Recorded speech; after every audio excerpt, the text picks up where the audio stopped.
বিসমিল্লাহির রহমানির রহিম। আজকে আলোচনা করব নবম দশম শ্রেণীর সপ্তম অধ্যায় অসীম ধারা। অসীম ধারায় অর্থাৎ ধারা আমরা সাধারণ গণিতের 13.1 এবং 13.2 ধারা সম্পর্কে জানি। একটা হচ্ছে সমান্তর ধারা, একটা হচ্ছে কি গুণোত্তর ধারা। তো এখানে আমরা দুইটি ধারা সম্পর্কে জানব। যে গুণোত্তর ধারার ক্ষেত্রে প্রথম পদকে এ দ্বারা প্রকাশ করা হয় এবং সাধারণ অনুপাতকে আর দ্বারা প্রকাশ করা হয়।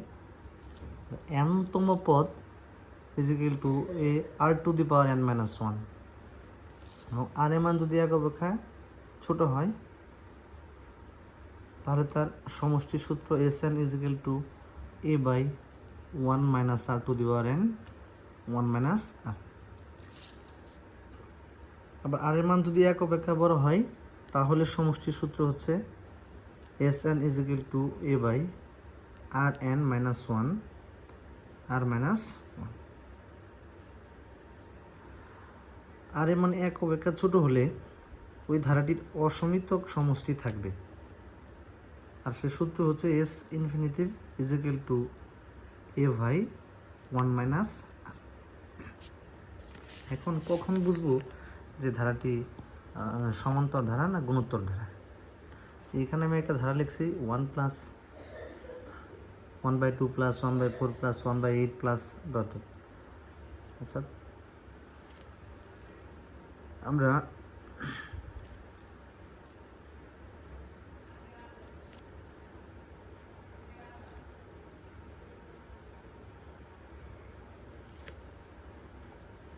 পূর্বের পদকে পরপদ দ্বারা ভাগ করলে ভাগফল যদি সবসময় একই আসে তাহলে আমরা তাকে কি বলবো? সেটা গুণোত্তর ধারা। পূর্বপদকে যদি পরপদ দ্বারা ভাগ করা হয়, সবসময় ভাগফল যদি একই আসে, একই মান চলে আসে, যেমন এখানে হাফ, যে হাফকে 1 দ্বারা ভাগ করলে আসে কত? হাফ। 1/4কে হাফ দ্বারা ভাগ করলে আসে কত? হাফ। 1/8কে 1/4 দ্বারা ভাগ করলে আসে কত? হাফ। প্রত্যেক ভাগফল যদি সবসময় এক হয় তাহলে সেটা হবে গুণোত্তর দ্বারা, আর যদি বিয়োগফল এক হয় তাহলে তাকে বলা হয় সমান্তর ধারা। এখন আমরা অসমিতক সমষ্টি নির্ণয় করব, টাইপ 1 এর ম্যাথ করবো আজকে। সেই টাইপ 1 ম্যাথে যদি আর এর মান এক অপেক্ষা ছোট হয় তাহলে ধারাটির অসমিতক সমষ্টি থাকবে। এই টপিকস নিয়ে আমরা আজকে আলোচনা করব। আমাদের আজকের টাইপ 1 হবে গুণোত্তর ধারার অসমিতক সমষ্টি যদি থাকে তবে তা নির্ণয় করো। 1 plus 1/2 plus 1/4 plus 1/8 plus dot dot, এটা একটা গুণোত্তর ধারা বলে আছে সপ্তম অধ্যায়ের 11 ক নাম্বার টাইপ 1-এ। তাহলে প্রথম পদকে আমরা এ দ্বারা প্রকাশ করব, এ ইকুয়াল টু কত? 1। সাধারণ অনুপাত আর সমান পরের পদ ভাগ পূর্বের পদ, পরের পদ ভাগ পূর্ব পদ। হাফ হইল পরের পদ আর 1 হইল পূর্ব পদ। হাফকে 1 দ্বারা ভাগ করলে কি আসে? হাফ আসে। এখন হাফ হচ্ছে কি? এই অনুপাতের মান আর এর মান এক অপেক্ষা কি? অনুপাতের মান হাফ এক অপেক্ষা ছোট। আর এর মান এক অপেক্ষা ছোট হয় তাহলে ধারাটির কি অসমিতক সমষ্টি আছে।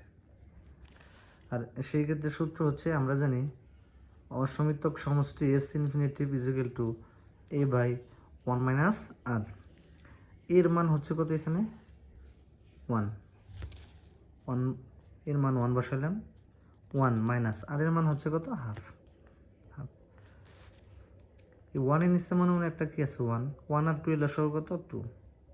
2কে এই 1 দ্বারা ভাগ করলে হবে 2, 2-র সাথে 1 গুণ করলে হবে কত? 2 মাইনাস এই 2কে 2 দ্বারা ভাগ করলে কত? 1, 1 একে 1, তাহলে উপরে 1 থাকবে। আর 2 থেকে 1 চলে গেলে কত হয়? 1। 2 মাইনাস 1 ইজ ইকুয়াল টু কত? 1। নিচে হচ্ছে 2। 1 হচ্ছে লব, আর 1/2 হচ্ছে কত হর। হর যদি ভগ্নাংশ আকারে থাকে তাহলে লব গুণন ভাগ থাকার কারণে নিচেরটা উপরে যাবে, উপরটা নিচে আসবে। তাহলে 1 আর 1 কাটা গেলে কত থাকে 2 থাকে।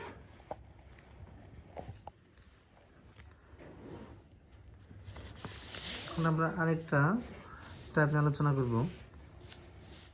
যদি আর এর মান 1 অপেক্ষা বড় হয় তাহলে সেই ধারাটির অসমিতক সমষ্টি থাকবে কিনা। ঘ নাম্বার অঙ্কে 1 + 2 + 4 + 8 + 16 + ডট ডট দেওয়া আছে। প্রথম পদ a = কত 1, সাধারণ অনুপাত r = 2/1। 2কে যদি 1 দ্বারা ভাগ করা হয় সেখানে কত হয়, 2কে 1 দ্বারা ভাগ করলে 2ই আসবে। তাহলে এই 2টা কি অনুপাতের মান 1 অপেক্ষা ছোট না বড়?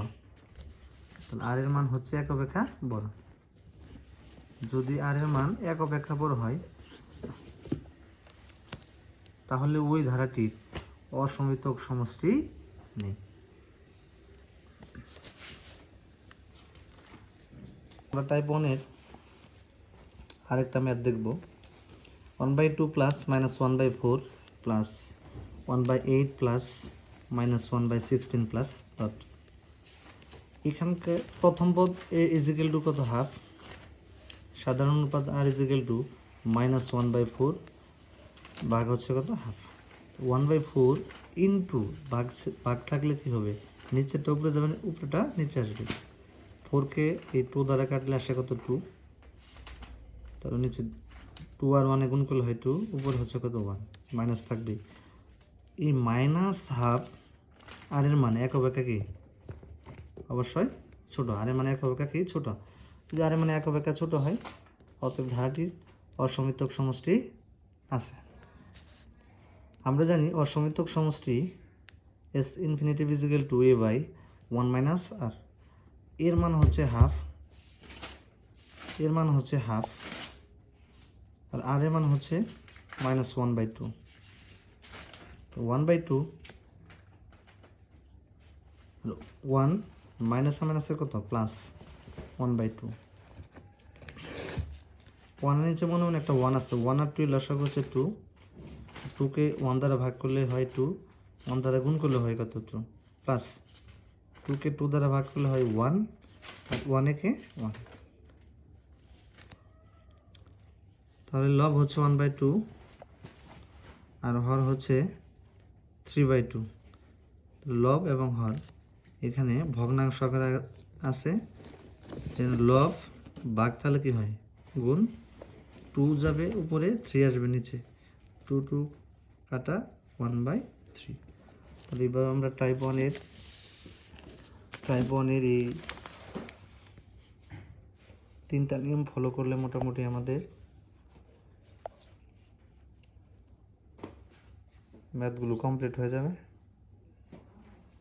আমরা পরবর্তী ক্লাসে টাইপ 2 সম্পর্কে আলোচনা করব। ধন্যবাদ সবাইকে।